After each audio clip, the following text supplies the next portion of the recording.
Okay, so let's start on the part 2 of this. So we left off, we were working on the search bar, and I think we're just repeating a little bit. So on the search bar we get the search entry. Is not much detailized. We do add an ID so it can be referred to a bit later, and then we add a couple of event handlers. So when you change the search, so he's going to go talk about a element that doesn't exist yet. Show a current filter on the model for the second column view. As you can see, the autocompletion I've been working on since the last video is now pretty much up and working now. So although it's still given an error with the unknown element there. So next is below the search bar, we've got another scroll window with the column view in it. Again, we just make sure it expands in the right place. So it expands out left and right.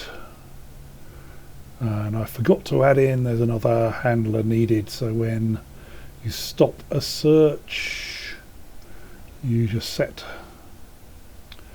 the text, and you see it's auto-completing with the right signature there as well now. And you see the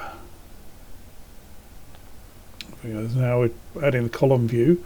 Not actually much to add to the column view. It's all actually contained in the models and the columns. So I think the first thing we do here, so we are going to use this as the container for the menus. You can see actually the auto-completion is working quite nicely here. Except for that, suddenly it decides not to work. You can see.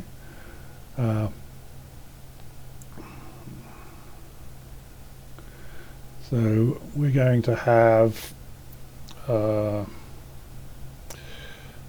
set of action groups on.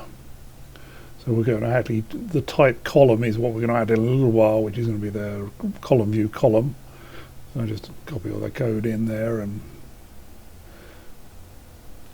so basically the actions for the menu that we're going to add in a minute, this is actually what they actually do. So we're gonna, there we go. So it's just telling it to change the visibility of the column, of each column. And final bit is just add in, give it a group name, name, and then the group name, and then assign it the group. So basically there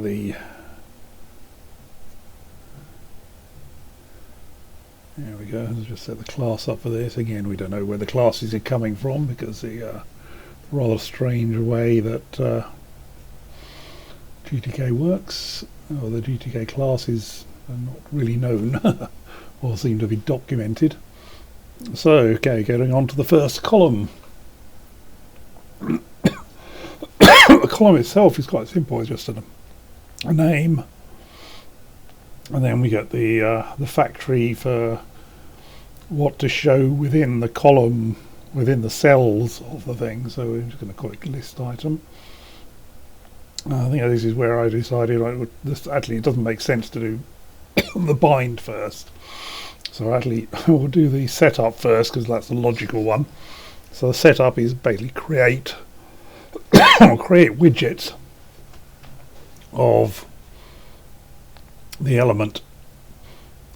So these widgets for the right-hand column are pretty similar to right in their labels, or the second one will be an editable label. We'll see that in a minute. And we just do the alignment and we set the child of the layer list item. Actually, in my original code I actually just uses classic casting with brackets, but looking at someone else's code and realise the as a syntax here is actually quite a little bit more pleasant. although for some reason it was giving warnings as technically it could return null, but I'm not quite sure why the casting was not giving the same error. But actually there's a bit missing here, that an item is supposed to be the settings key, which is actually the data stored for that row.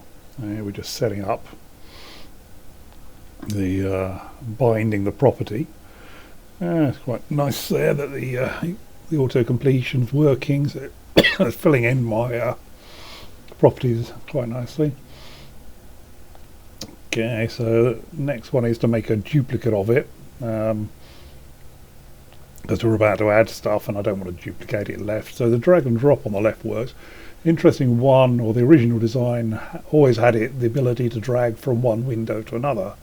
So you could just open up a pre-existing layout like this column or grid or whatever, drag it into here and change a few features. And so you're then saving a lot of work in terms of you visually being able to copy designs, and visually most of the code that's associated with here we go, copying again the menu items. So most of the code associated with all the elements is very, very similar, and it doesn't, I mean, even the event handlers frequently are just handling very similar data related to what they are.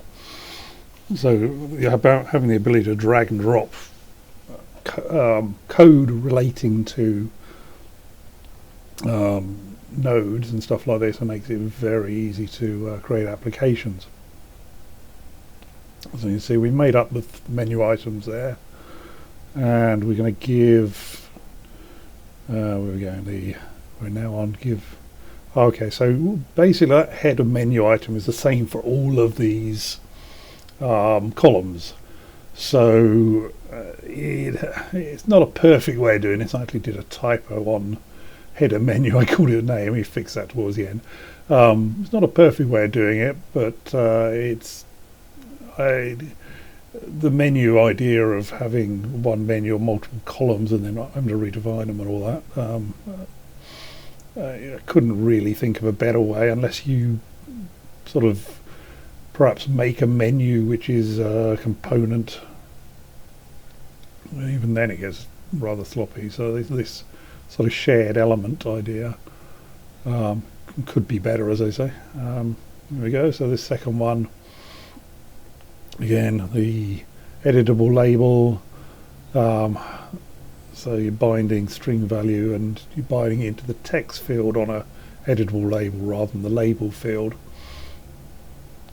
Now we got that done. A default, we're going to go through, and I think there's a few more columns. We have to fill out. These ones are not visible, so we're hidden by default. And we're giving them ID here, so the code earlier, which was mapping the actions to these items, was using that ID. I mean, personally, I still prefer the menu item handler, where you actually put the code there relating to the action of the menu item. But here we go. This is where we realise that I forgot to put this code on the factory on the bind call. Yeah, there we go. Popping it on. Last one. So okay, so we just got the 3 columns. I think there's 4 more. Setting up default value on the in bind. And again, we're just going to copy the column. Default, what you see here is the copy, and find the ID.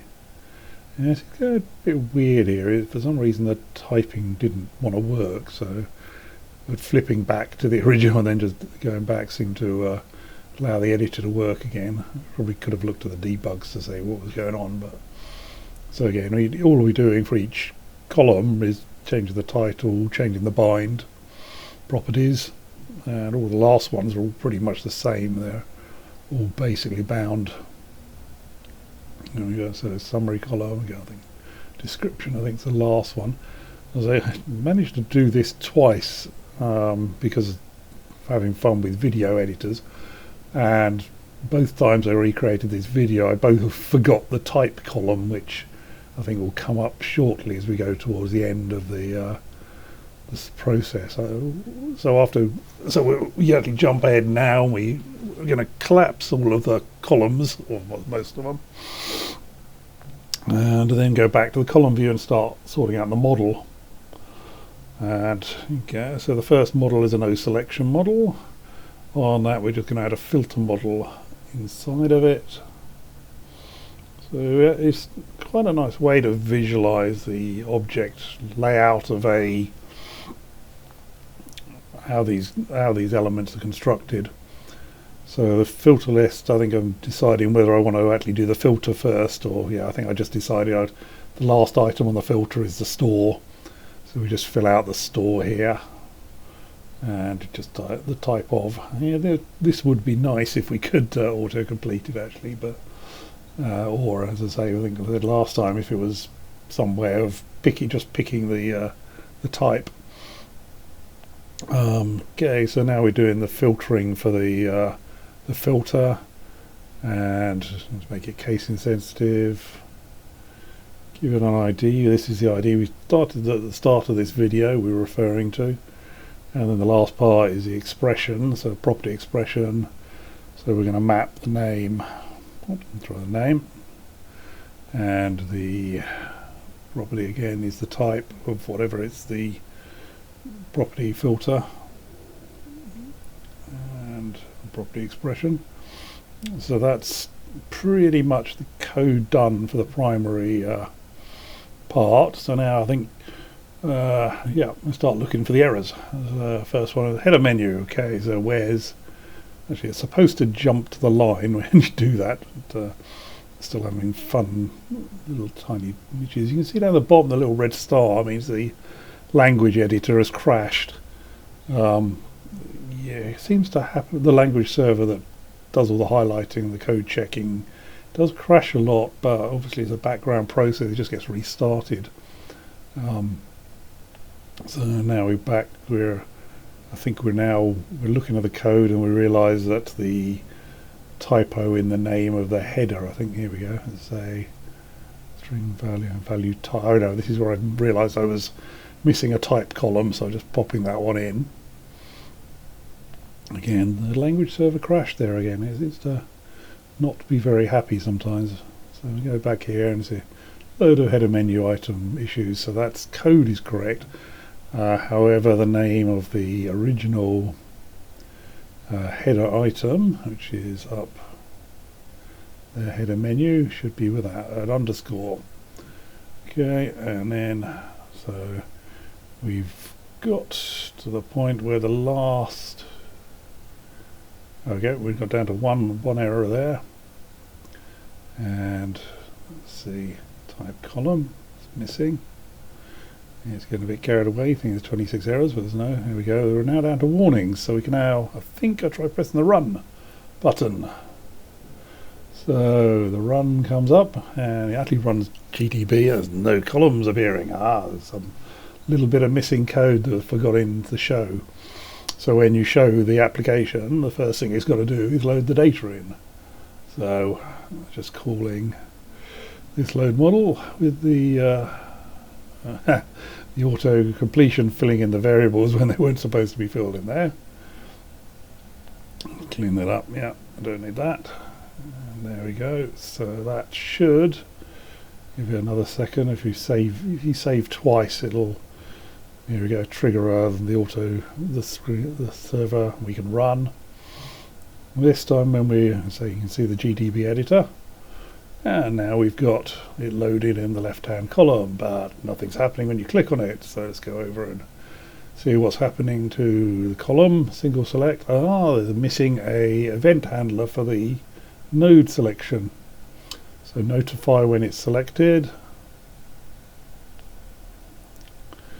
Yeah, this is a little bit of code that just needs to be filled in. So we're getting the selected item. There's a tree list row. Yep, there we go. And from that we can get the item itself. That's the settings key. So that's the settings key that's been selected. Schema doesn't actually handle if I select nothing, so it's a bit naughty there. So we do allow unselected, it probably would crash. We didn't really test. So you can see the referencing underscore this, which points to the sort of global array of sort of named IDs. And we're going to just loop through the keys in the schema. In a lot of the code I tend to put this stuff inside of the settings key, so you can handle the ability to load. And then we've got on the other project where the builder itself is where sometimes loading is not, or loading like this, it's not particularly speed beneficial. Okay, so it's saving a couple of times. Finally it decides that there's no errors in the application, and off we go. And we're going to see run, select there, press on the search button and see search instantly. Yeah, so that's it. That's the working application.